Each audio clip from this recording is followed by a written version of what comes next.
शान्तये व्यासम् वसिष्ठनप्तारम् शक्तेः स्तोत्रमकल्मषम्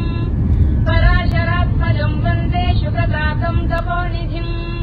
व्यासाय विष्णुरूपाय व्यासरूपाय विष्णवे नमो वै ब्रह्मनिधये वासिष्ठाय नमो नमः अविकाराय शुद्धाय नित्याय परमात्मने सदैकरूपरूपाय विष्णवे सर्वजिष्णवे यस्य स्मरणमात्रेण जन्म संसारबन्धनात् विमुच्यते नमस्तस्मै विष्णवे प्रभविष्णवे ॐ नमो विष्णवे प्रभविष्णवे श्रीवैशम्पायन उवाच श्रुत्वा धर्मानशेषेण पावनानि च सर्वशः युधिष्ठिरशान्तनवम् पुनरेवाभ्यभाषत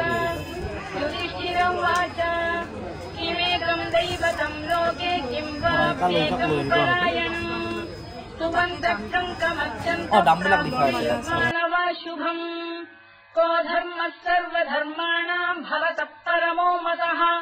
किम् जपन्मुच्यते जन्तुर्जन्म संसारबन्धनात् श्रीभीष्मोवाच जगत्प्रभुम् देवदेवमनन्तम् पुरुषोत्तमम् स्तुवन्नाम सहस्रेण पुरुषस्तततोत्थितः तमेव चार्चयन् नित्यम् भक्त्या पुरुषमव्ययम् ध्यायम् स्तुवन् नमस्यम् च यजमानस्तमेव च अनादिनिधनम् विष्णुम् सर्वलोकमहेश्वरम् लोकाध्यक्षम् स्तुवन् नित्यम् सर्वदुःखातिगो भवेत् ब्रह्मण्यम् सर्वधर्मज्ञम् लोकानाम् कीर्तिवर्धनम् लोकनाथम् महद्भूतम् सर्वभूतभवोद्भवम् एष मे सर्वधर्माणाम् धर्मोऽधिकतमो मतः यद्भक्त्या पुण्डरीकाक्षम् स्तवैरच्चेन्नरः सदा परमम् यो महत्तेजः परमम् यो महत्तपः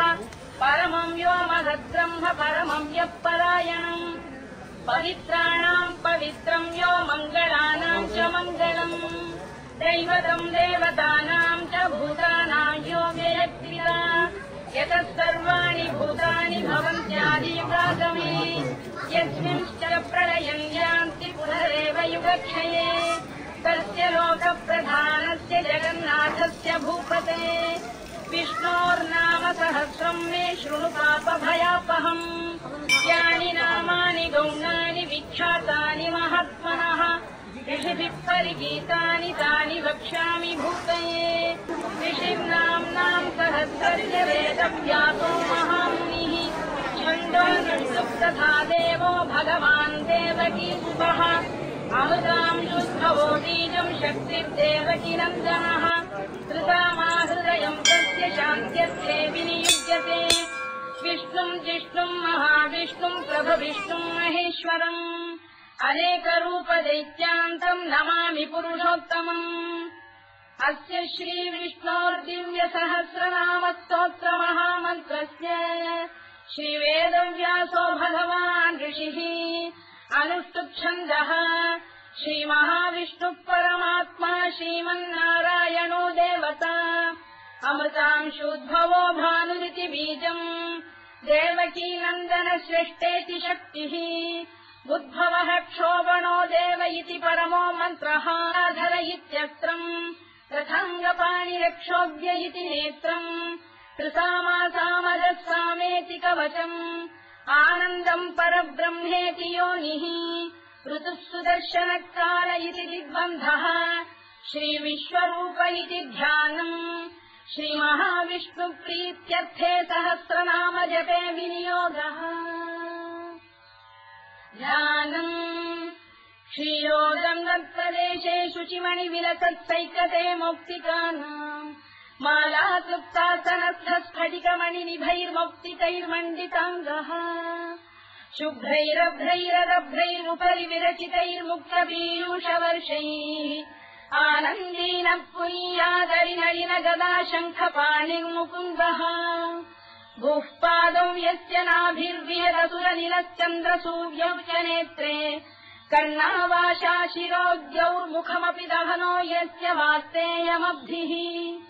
अन्तस्थम् यस्य विश्वम् सुरनरखगो भोगि गन्धर्वदैत्यैः చిత్రం రమ్యతే తం త్రిభువన వపుషం విష్ణుమీశం నమామి. ఓం నమో భగవతే వాసుదేవాయ. శాంతాకారం భుజగశయనం పద్మనాభం సురేశం విశ్వాధారం జగన సదృశం మేఘవర్ణం శుభాంగం లక్ష్మీకాంతం కమలనయనం యోగి సజ్జానగమ్యం వందే విష్ణుం భవభయహరం సర్వలోకైకనాథం. మేఘశ్యామం పీతకౌశేయవాసం శ్రీవత్సాంకం కౌస్తుభోద్భాసితాంకం పుణ్యోపేతం పుండరీకాయతాక్షం విష్ణుం వందే సర్వలోకైకనాథం. నమః సమస్తభూతానామాదిభూతాయ భూభృతే అనేకరూపరూపాయ విష్ణవే ప్రభవిష్ణవే. సశంఖచక్రం సకిరీటకుండలం సపీతవస్త్రం సరసీరువేక్షణం సహారవక్షస్థలశోభికౌస్తుభం నమామి విష్ణుం శిరసా చతుర్భుజం ఛాయాయ.